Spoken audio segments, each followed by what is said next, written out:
بالله من الشيطان الرجيم بسم الله الرحمن الرحيم ولقد استهزئ برسل من قبلك فحاق بالذين سخروا منهم ما كانوا به يستهزئون۔ اور بلا شبہ آپ سے پہلے کے رسولوں کا بھی مذاق اڑایا گیا ہے، تو ان میں جو لوگ مذاق اڑاتے تھے ان کو اسی عذاب نے آ گھیرا جس کی وہ ہنسی اڑاتے رہے تھے۔ یہ سورہ انبیاء کی 41ویں آیت ہے۔ پچھلی آیتوں میں یہ بات آئی تھی کہ کفار اور منکرین جو مذاق اڑایا کرتے تھے آپ صلی اللہ علیہ وسلم کا، اور جو بدبختانہ باتیں کیا کرتے تھے، تو اس کے تعلق سے بات بتائی جا رہی ہے کہ اس کی فکر مت کیجیے، آپ کا بھی مذاق اڑایا جا رہا ہے، آپ کی باتوں کو نہیں سنا جا رہا ہے اور تسلیم نہیں کیا جا رہا ہے، اور آپ جو بات کہہ رہے ہیں اس کو ٹھٹا بنا رہے ہیں وہ لوگ، تو اس کی فکر مت کیجیے، اس کی پرواہ مت کیجیے، کیونکہ اس سے پہلے بھی ایسا ہی ہوتا آیا ہے، یہ کوئی نئی بات نہیں ہے۔ یہ بدبخت لوگ ایسا ہی کرتے ہیں، پچھلے رسولوں کے ساتھ بھی انہوں نے ایسا ہی مذاق کیا تھا، لیکن جن لوگوں نے ایسا کام کیا تھا، ایسا مذاق کیا تھا، اور جس بات پر انہوں نے مذاق کیا تھا وہی بات ان کے لیے عذاب کا باعث بن گئی تھی۔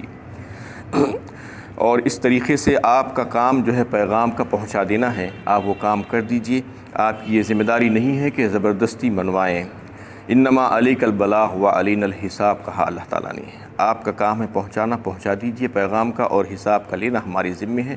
کس کو ہدایت دینا ہے اور کس کو نہیں دینا ہے یہ ہم کو معلوم ہے۔ وَلَقَدْ كَذَّبُوكَ فَقَدْ كُذِّبَ رُسُلٌ مِّن قَبْلِكَ فَصَبَرُوا عَلَىٰ مَا كُذِّبُوا وَأُوذُوا حَتَّىٰ أَتَاهُمْ نَصْرُنَا کہا اللہ تعالیٰ نے سورہ انعام پارہ 7 میں۔ یعنی یہ جو ہے کہ یہ تو جو ہے شروع سے کیا جا رہا ہے، اور یہ جھٹلانے کا جو معاملہ ہے یہ تو شروع سے قوموں نے کیا رسولوں کے ساتھ، وہ بھی جھٹلائے گئے، سارے رسولوں کے ساتھ یہی معاملہ آیا، اور پھر ان کو تکلیفیں پہنچائی گئی، ایذائیں پہنچائی گئی، اس پر انہوں نے صبر کیا، اور وہ صبر کیا اس پر جو ان کو تکلیف پہنچائی گئی تھی، پھر جب تک کہ ہماری مدد ان کے پاس پہنچ گئی۔ تو اس طریقے سے آپ کے لیے بھی یہ تسلی ہے کہ یہ جو لوگ بدبختی کی باتیں کر رہے ہیں کرنے دیجئے، ان کی طرف توجہ مت کریے، آپ اپنا کام جاری رکھیے۔ قُلْ مَن يَكْلُؤُكُم بِاللَّيْلِ وَالنَّهَارِ مِنَ الرَّحْمَٰنِ بَلْ هُمْ عَن ذِكْرِ رَبِّهِم مُّعْرِضُونَ۔ ان سے پوچھیے اللہ رحمان کے سوا وہ کون ہے جو رات و دن میں تمہاری حفاظت کرتا ہو، بلکہ وہ تو اپنے پروردگار کے ذکر ہی سے روگرداں ہیں۔ اس میں یہ بات بتائی جا رہی کہ کفار سے پوچھیے تو صحیح کہ ان کے کرتوت اور ان کے کردار تو اتنے خراب ہیں کہ ان کے اوپر رات یا دن میں کبھی بھی عذاب آ سکتا ہے، اور جس وقت ان کے اوپر عذاب آئے گا ان کو اللہ رحمان سے بچانے والا کون ہوگا، کون ان کو بچائے گا، جبکہ وہ مسلسل اعراض ہی کیے جا رہے ہیں، روگردانی کرتے جا رہے ہیں۔ ام لہم آلہۃ تمنعہم من دوننا لا يستطيعون نصر انفسهم ولا هم منا يصحبون۔ کیا ہمارے سوا ان کے کوئی اور معبود بھی ہیں، الہ ہیں جو شرور و آفات سے انہیں بچا لیتے ہیں؟ اگر ایسا ہوتا تو وہ مصائب میں مبتلا ہی نہ ہوتے، وہ خود اپنی حفاظت کی قدرت بھی نہیں رکھتے، اور نہ ہمارے مقابلے میں کوئی ان کا ساتھ دے سکتا ہے۔ یعنی وہ جن کو اللہ کے سوا معبود سمجھ رہے ہیں، الہ سمجھ رہے ہیں، معبودان باطلہ، ان کا حال کیا ہے؟ کیا یہ سمجھ رہے ہیں کہ وہ ان کی حفاظت فرما دیں گے، حفاظت کر دیں گے اللہ رحمان کے مقابلے میں؟ ان کا تو حال یہ ہے کہ وہ خود اپنی حفاظت نہیں کر سکتے تو دوسروں کی حفاظت کیا کریں گے؟ ان کا معاملہ یہ ہے، یہ ان کو سمجھ لینا چاہیے۔ وَلَا هُم مِّنَّا يُصْحَبُونَ، اور ان کا ساتھ کوئی نہیں دے سکتا اللہ کے مقابلے میں۔ بَلْ مَتَّعْنَا هَٰؤُلَاءِ وَآبَاءَهُمْ حَتَّىٰ طَالَ عَلَيْهِمُ الْعُمُرُ أَفَلَا يَرَوْنَ أَنَّ نَأْتِي الْأَرْضَ نَنقُصُهَا مِنْ أَطْرَافِهَا أَفَهُمُ الْغَالِبُونَ۔ بلکہ کسی واسطے وسیلے کے بغیر ہم ہی نے ان کو اور ان کے باپ دادا کو سامان زندگی سے متمتع کیا، یہاں تک کہ اسی حالت میں ان کی عمریں گزر گئی۔ کیا وہ غور نہیں کرتے کہ ہم زمین کو اطراف سے گھٹاتے چلے آ رہے ہیں؟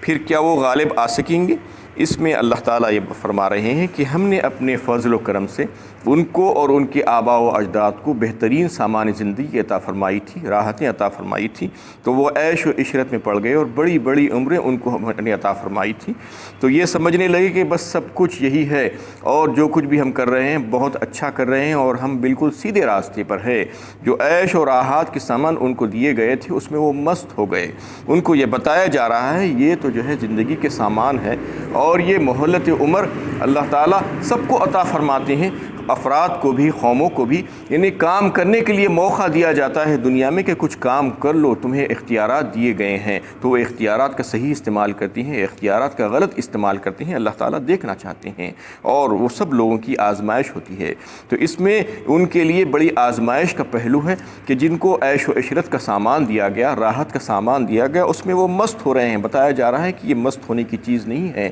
یہ تو اللہ تعالیٰ کی طرف سے مہلت ہے اور بڑی بڑی عمریں دی گئی ہے۔ اس میں دیکھ رہے ہیں اللہ تعالیٰ کہ تم کیا کرنے والے ہو، اور یہ دنیا کی زندگی تو ختم ہونے والی ہے، وَمَا الْحَيَاةُ الدُّنْيَا إِلَّا مَتَاعُ الْغُرُورِ، یہ تو دھوکے کا سودا ہے دنیا کی زندگی، اس پر فریفتہ مت ہو، یہاں کی سب چیز بے وفا ہے،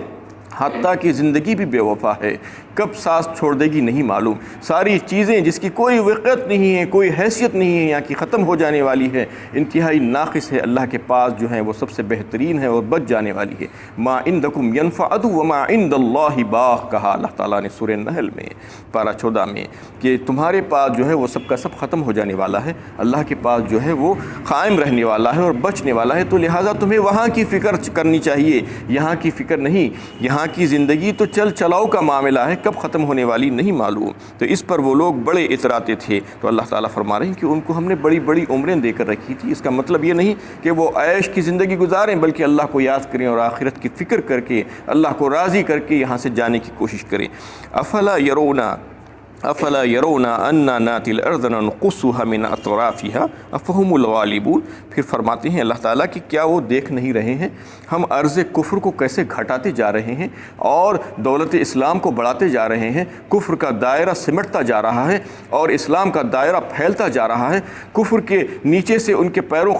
قدموں تلے زمین نکلتی جا رہی ہے، پھسلتی جا رہی ہے اور اسلام کو غلبے پہ غلبہ عطا فرماتے جا رہے ہیں، مسلمان ملک پر ملک فتح کرتے جا رہے ہیں۔ کیا یہ بات ان کو سمجھ میں نہیں آ رہی ہے کہ اسلام کیسے ترقی کرتے جا رہا ہے؟ افہم الغالبون، کیا پھر بھی یہ سمجھ رہے ہیں کہ وہ جو ہے غالب آ جائیں گے؟ یعنی مشرکین کو جب خوشحالی نصیب ہوتی ہے تو وراثتاً ملتی ہے، تو اس مغالطے میں پڑ جاتے ہیں کہ ان کی خوشحالی دراصل ان ہستیوں کے طفیل یا واسطے وسیلے کی وجہ سے ہے جن سے یہ عقیدت و محبت رکھتے تھے اور جن کے نام کی یہ نظر و نیاز کرتے تھے، فضل کو بلا واسطے یا بلا طفیل تسلیم کرنے تیار نہیں ہوتے تھے اور اس فریب میں مبتلا رہتے تھے کہ ان کے مشرکانہ افعال اللہ کے پسندیدہ ہے اور اپنے باطل عقائد کے خلاف کچھ سننا بھی گوارا نہیں کرتے تھے۔ اس لیے اللہ تعالیٰ فرما رہے ہیں کہ زمین کو گھٹانے سے مراد یہ ہے کہ ہم کفر کی زمین کو گھٹاتے جا رہے ہیں،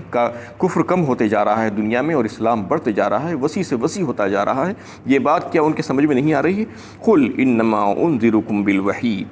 ولا يسمع الصم الدعاء اذا ما ينذرون، اے نبی صلی اللہ علیہ وسلم ان سے کہہ دیجئے کہ میں اللہ کے حکم کی بنا پر تمہیں ابدی انجام سے ڈراتا ہوں، اور جب بہروں کو ڈرایا جاتا ہے تو وہ سنتے ہی نہیں، ان کافروں کی بے خوفی اور بے حسی کا حال بھی بہروں جیسا ہی ہے۔ اس میں اللہ تعالیٰ فرما رہے ہیں نبی صلی اللہ علیہ وسلم سے کہ کہہ دیجئے ان سے کہ میں تمہیں ڈرا رہا ہوں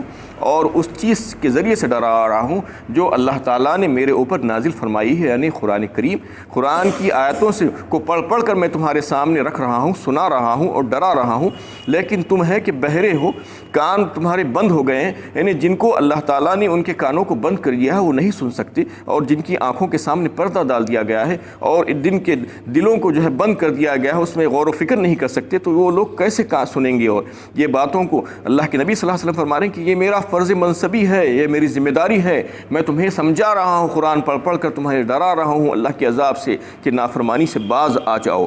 وَلَئِن مَّسَّتْهُمْ نَفْحَةٌ مِّنْ عَذَابِ رَبِّكَ لَيَقُولُنَّ يَا وَيْلَنَا إِنَّا كُنَّا ظَالِمِينَ، اور اگر ان کو ان کے پروردگار کا تھوڑا سا عذاب چھو جائے تو وہ چلا اٹھیں، ہائے ہماری بدبختی، بلا شبہ ہم ہی ظالم تھے۔ اللہ تعالیٰ فرما رہے ہیں کہ آج تو مزے اڑا رہے ہیں، لیکن تھوڑا سا جھٹکا بھی اگر لگ جائے گا ان کو ان کے پروردگار کے عذاب کا، ایک جھونکا اگر آ جائے تو اس وقت ان کو پتہ چلے گا اور اس وقت چلا اٹھیں گے اور کہیں گے کہ ہائے ہماری بدبختی، ہم ہی ظالم تھے۔ ہم ہی ظالم تھے۔ وَنَضَعُ الْمَوَازِينَ الْقِسْطَ لِيَوْمِ الْقِيَامَةِ فَلَا تُظْلَمُ نَفْسٌ شَيْئًا وَإِنْ كَانَ مِثْقَالَ حَبَّةٍ مِّنْ خَرْدَلٍ أَتَيْنَا بِهَا وَكَفَى بِنَا حَاسِبِينَ۔ اور جب ہم قیامت کے دن میزان عدل قائم کریں گے تو کسی پر ذرہ برابر ظلم نہیں ہوگا، اور اگر کسی کا عمل رائی کے دانے کے برابر بھی ہوگا تو ہم اس کو حساب میں لے آئیں گے، اور ہم حساب لینے کے لیے کافی ہیں۔ اس میں میزان عمل کا ذکر اللہ تعالیٰ فرما رہے ہیں کہ قیامت میں ترازو لگایا جائے گا۔ موازین جمع یہاں پر اللہ تعالیٰ لائے ہیں، موازین میزان کی جمع ہے،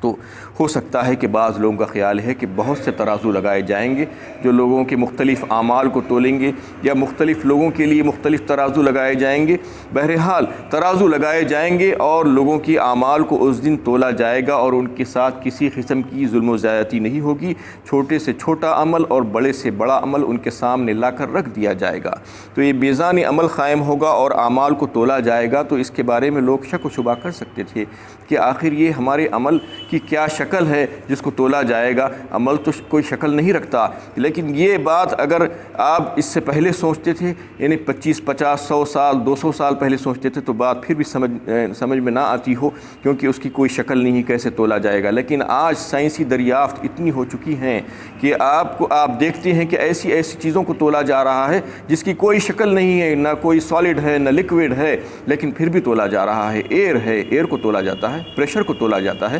ٹیمپریچر کو تولا جاتا ہے۔ کیا تول نہیں رہے ہیں، اس کو بتا نہیں رہے ہیں کہ ٹیمپریچر کتنا ہے؟ تو پھر اس بات سے ہم اندازہ لگا سکتے ہیں کہ ہر چیز تولی جا سکتی ہے۔ اور پھر بہت سی حدیثیں آپ کو ملے گی کہ اعمال کے مجسم ہونے کے سلسلے میں، کہ اعمال کو مجسم بنا دیا جائے گا قیامت میں، ان کو جسم دے دیا جائے گا۔ جیسا کہ خبر میں جانے کے بعد انتہائی خوش شکل اور خوبرو نوجوان آئے گا قرآن، اور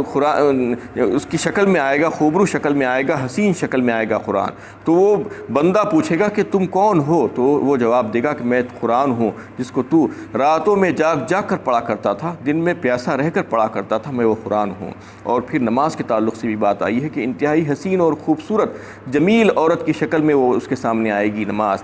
اور کہے گی کہ میں تیری نماز ہوں جو تو پڑھا کرتا تھا۔ اس طریقے سے اعمال صالحہ کے بارے میں بھی آیا ہے کہ بہترین معطر قسم کے جو ہے خوش شکل نوجوان کی شکل میں آپ کے سامنے اعمال صالحہ لائے جائیں گے۔ اور پھر سورہ ملک پڑھنے کے تعلق سے آیا ہے کہ جو رات میں عشاء کی نماز کے بعد سونے سے پہلے سورہ ملک کی تلاوت کرتے ہیں، ان کے لیے یہ تلاوت بڑی فخر کی باعث ہو جائے گی، اور ان کی حفاظت کرے گی قبر میں عذاب سے، اور ان کے لیے ایک شیلڈ بن جائے گی، دھاڑ بن جائے گی، اور عذاب خبر ان کے اوپر آنے لگے گا تو وہ جو ہے اس طرف سے آ جائے گی اور کہے گی کہ میں سورہ ملک ہوں، جو بندہ اس کو پڑھا کرتا تھا، تو وہ اس کی حفاظت کرے گی۔ اس طریقے سے اعمال کو اللہ تعالیٰ مجسم بنا دیں گے، اور وہ ان کے لیے وہاں پر تولا جائے گا۔ تو یہ ہر ایک کا عمل تولا جائے گا۔ وَوَجَدُوا مَا عَمِلُوا حَاضِرًا وَلَا يَظْلِمُ رَبُّكَ أَحَدًا، کہا اللہ تعالیٰ نے سورہ کہف میں۔ یعنی ایک چھوٹے سے چھوٹا عمل بھی، بڑے سے بڑا عمل بھی وہاں پر لا کر حاضر کر دیا جائے گا، کچھ بھی نہیں بچے گا۔ تو اس طریقے سے ہر ایک کا عمل تولا جائے گا۔ اس کے تعلق سے بہقی کی اور حاکم کی ایک روایت ہے جس کو حضرت عائشہ رضی اللہ تعالی عنہ روایت کرتی ہیں، بڑی اہم حدیث ہے۔ حضرت عائشہ رضی اللہ تعالی عنہ رسول اللہ صلی اللہ علیہ وسلم سے پوچھا تھا ایک دفعہ کہ یا رسول اللہ، قیامت کے دن بھی کیا آپ اپنے رشتہ داروں کو، اپنے گھر والوں کو یاد رکھیں گے؟ تو رسول اللہ صلی اللہ علیہ وسلم نے فرمایا کہ دیکھو عائشہ، اس دن 3 واقعات ایسے ہوں گے، 3 مقامات ایسے ہوں گے جس پر کوئی کسی کو یاد نہیں رکھے گا۔ وہ 3 مقامات کا تذکرہ اللہ کے نبی صلی اللہ علیہ وسلم فرما رہے ہیں۔ پہلا وہ مقام ہوگا جب میزان عدل قائم ہوگا اور وہاں پر ترازو لگائے جائیں گے، لوگوں کے اعمال تولے جائیں گے، تو سب کو اپنی اپنی فکر ہوگی، نفسا نفسی کا عالم ہوگا، کس کا نیکیوں کا پلہ بھاری ہوتا ہے پتہ نہیں، اس کے لیے بڑے فکر مند ہوں گے لوگ۔ اور پھر دوسرا وہ وقت ہوگا جب اعمال نامے اڑائے جائیں گے، تو اس وقت بڑی فکر مند ہوں گے لوگ کہ کس کا اعمال نامہ کس کے داہنی ہاتھ میں آتا ہے یا بائیں ہاتھ میں آتا ہے۔ جو جس کے داہنی ہاتھ میں آ جائے گا وہ اس کے لیے کامیابی کی دلیل بن جائے گا۔ اور پھر پل صراط پر سے گزرنے کا وقت جو ہوگا وہ بڑا ہی کٹھن وقت ہوگا، لوگ پریشان ہوں گے اس وقت کہ کون بچتا ہے اور کون پار ہو جاتا ہے۔ یہ 3 اوقات ایسے ہوں گے کہ کوئی کسی کی فکر نہیں کرے گا۔ رسول اللہ صلی اللہ علیہ وسلم خود فرما رہے ہیں کہ اپنے گھر والوں کی فکر کے تعلق سے بھی فرما رہے ہیں کہ کوئی کسی کی فکر نہیں کرے گا، اس وقت اپنی اپنی اعمال کا سب کو جواب دینا ہوگا، اور وہی وہ دیکھے گا جو کچھ اس نے دنیا میں کیے تھے۔ تو اس طریقے سے اللہ تعالیٰ فرماتے ہیں کہ جب میزان عدل قائم ہوگا تو پھر جو ہے سب کا حساب ہوگا، سب کے نیکیوں کو اور بدیوں کو تولا جائے گا، اس کے مطابق فیصلے کیے جائیں گے۔